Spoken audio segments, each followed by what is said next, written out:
Hey guys, welcome back to some Guild of Guardians. Today's video, we're going to be looking at the massive updates that we had come this week with the patch that just came up. So Guild Crafting Beta is now available. I want to break this down. There is so much content in here. It's kind of crazy. So today marks the milestone of the Guild of Guardians with the beta release of the crafting, December 11th to the 25th. You players have a chance to earn crafting materials through guild boss battles and other modes. So we're seeing this already, that there are a variety that you can build within the crafting aspect of the guild. Note that after the beta concludes, all crafting functions will be turned off. So this is going to be very short-lived. So interesting enough, right here, essence boxes that have been crafted remain tradable in the secondary market. We are seeing them in the secondary market, which again, we'll go through there. They're up on Token Trove. People have been buying them. I think there's been 7 that have been crafted or sold, and they have been buying them. And I want to show you, because guild leaders have a lot of functionality of what they can do here to distribute rewards from their Essence Box sales. This is where it comes in with the economy that we've talked about with Guild of Guardians. So if you contribute to building one of these Essence boxes, when the box goes for sale, when it is sold, you get a portion to distribute it back to them. And of course, the guild leaders will get some of that depending on the level of the guild. If it's a regular guild, adventure guild, if it's a legendary guild, if it's a mythic guild, they are going to get a percentage of the box sales up front, regardless of what they contribute.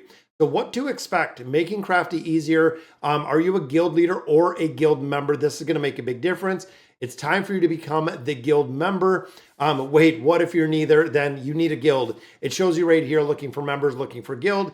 Definitely get a guild. Now, if you are a guild leader, now I do have my guild over on the free-to-play account, the FHG. We have every single player in there active as right now. Upgrade your guild power to unlock crafting. Choose which essence box your guild wishes to specialize in. Craft, mint, consume, trade, distribute royalties from trades to guild members, access all crafting functions that guild members have access to. So very cool there. If you're a guild member, you can contribute your materials to your essence box while being crafted. Receive royalties from the guild leader if and when your essence boxes are sold. And of course, it says if and when. So if they sell on there, you can purchase essence boxes from the secondary market, consume the boxes, and craft potions. So there is a feedback link if you want to go ahead and do it. So as a guild leader, and again, I have to really go over this because I do have my guild. Before you can start on crafting on behalf of the guild, you need to unlock it in guild power. So it is in this little power icon, which is right here. So you can go in and pick which box you want to specialize in. And from those boxes, you can see there is a multitude of levels that you can level up for the guild crafting. And the higher the guild crafting gets to, you'll see that it kind of breaks into a couple more subsections down here, depending on how high you are building this up. Once you decide, select the corresponding essence box name on the tree, upgrade your guild power. Guilds that specialize will face constraints on their ability to respec their guild if there's another cost associated with it. So being able to switch, guilds are afforded 1 free respec. So I don't know what box is going to be the one that everyone is crafting right now. In the essence box, players will find refined essence, which are the materials for crafting potions. If you've been online today, the potions are up as well to craft those. Want to learn more about potions? Scroll down further so you can see. These are what the essence boxes are. This is what's inside of it. And of course, crafting material, monster souls are required. But you can see, and if you checked out the potions, there are a lot of different potions in here. Ember Essence with higher likelihood for a legendary rarity. So essentially, the more rare that the box is, you can see we have the rare, we have the epic, then we have the legendary. The more and the higher the rarity of the box, the more probability it is to get a lot better loot out of the box. And of course, crafting the boxes themselves. You see, you can go to the craft box over here, shows what it could contain and what it requires to build it and what the probability is based on the box. So I feel like it's going to be random on what you're getting, but I want to look through the guild skills and see exactly what it is. If you don't have the material, head back to the guild bosses. This is where you will farm all of those monster souls to go ahead and craft it. While waiting for your craft to finish, your guild members can donate unity power for the essence box to build them up a little bit further. Again, I'm going to have to figure out what boxes to build. And then you can see unity power required to increase the level. So as a guild itself, you can increase the box level to level 10 based on 24,000 unity. that is put in there. You can see the probability of the Essence Box quality in the top right corner. And I think that is right here, the probability of getting this specific box. It shows you probability level 0. So if you're doing the donations, which are right here, you can level up the box itself. So pretty cool. Minting Essence boxes. Once the crafting time is concluded, your Essence box is now ready to be minted. You have 7 days from the time of the complete to mint the box into an NFT. Should you decide not to do so, your Essence box will destabilize and automatically be destroyed. So the box will be gone at that point with all of the essence that we got out of there. To mint the box, for the beta, it is free. So it is free for the beta. Once you're out of the beta, I don't think it's going to be free anymore. It's probably going to cost, I'm assuming, Ascension seals. Leaders not consume any Ascension seals. Yep. So it is going to be those Ascension seals to go ahead and mint those boxes. You can see the mint button right there. So during the beta, just confirm and that's it. Wait a few seconds and your box will become an NFT. And you can see they have 4 million here because of course that's the test. Consuming the Essence box. So once you do get the Essence box out of here, once it is minted into an NFT, guild leaders and other players have the choice to consume them, transfer them, or trade them to the secondary market. Essence boxes are a one-time consumption item, and the NFT is burned when the box is used.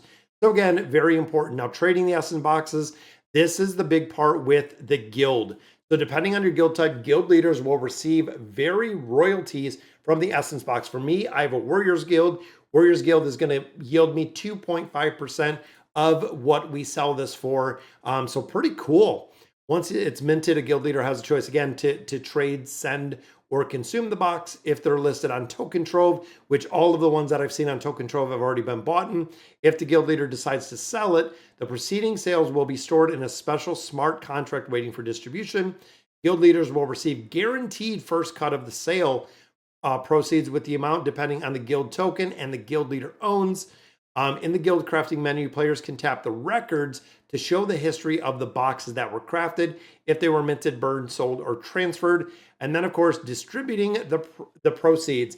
As the guild leader, you hold and holder of the guild token, which is important. You exclusively have the responsibility to distribute royalties to contributors during the Essence box. The responsibility cannot be delegated away to the VP. So it is guild leader and guild leader only, which you have to know, and you have to make sure that your guild leader is active. There are so many guilds, unfortunately, within Guild of Guardians that there is nobody running the guild. There's no way to level up to get the boxes because there is no guild leader within there. We will record the proportionate data of the Unity power that guild members have contributed to the craft and calculate the prorated distribution, posting guild leaders cut, and the royalty fees on IMX. So again, this is going to be select sold Essence boxes. You can see these were all sold for a varying different amount. Now that's if you're a guild leader, guys. Playing as a guild member, this again is another one. And how can guild members help? By farming monster souls for the guild's coffer, donating the Unity power. Monster souls is resource obtained from defeating the guild bosses. Unity power is the resource obtained from guild quests, guild bosses, and artifact treasures. Monster souls are automatically earned for the guild, while Unity power is held in the player's own inventory. So definitely a little bit different there. Members can choose to donate their guild Essence box. The more Unity power that is donated, the higher the level of the Essence box and the higher the probability it becomes epic or legendary. You can see those probabilities do change based on the donations in there. So received royalties from the guild leader. Guild leader has decided to sell the box. Did you contribute to the Essence box? If the answer is yes, you might be eligible for royalties. Note that is all determined and set by the guild leaders. You will provide a calculation of the pro rata distribution according to the player's Unity power donation. However, the final choice for what is actually distributed is at the discretion of the guild leaders. But don't know about that one. The actual distribution is at the discretion. So purchasing them in the secondary market, Token Trove, like I said, they were on there. Consuming the boxes for relics. So if you have a box and you do use the box, there you go. It is going to burn the box. You're going to claim the items. Radiant item is removed, and there is all of your resources that you got out of there, which brings us to the crafting of the potions. Potions are one-time consumable that affect gameplay. Some potions grant effects. And if you ran through the potions, they're actually in this little piece right here. There are a crazy amount of potions and a crazy amount of essence and everything else that you need to actually craft these potions because they have a very high rarity. And you can see in here, potions are used in battle and in inventory, and it shows exactly what they do. Gain extra commander EXP in adventure mode for the duration up to the max level. Reduces factory cooldowns. If you win your next arena match, your opponent will not be able to take revenge. Oh, the potion of deception. That is pretty cool there. But there is a bunch of different things that it is going to do in here, including buffing up your builds. And you can see within the game itself, which again, this is in the endless mode, you can use some of these potions. But overall, I don't know any reason you'd ever use these for the campaign because it's not really prevalent. But you can see there are a ton of different potions in here. And then we have guild chat. Guild chat is something that this game has been missing forever. So you can see it is in the guild itself, built in the guild chat, and you can talk to everybody else, which is absolutely crazy. So guys, again, there is a ton of content to unpack with this, but let me know in the comments what you guys think. And as always, thank you guys for watching.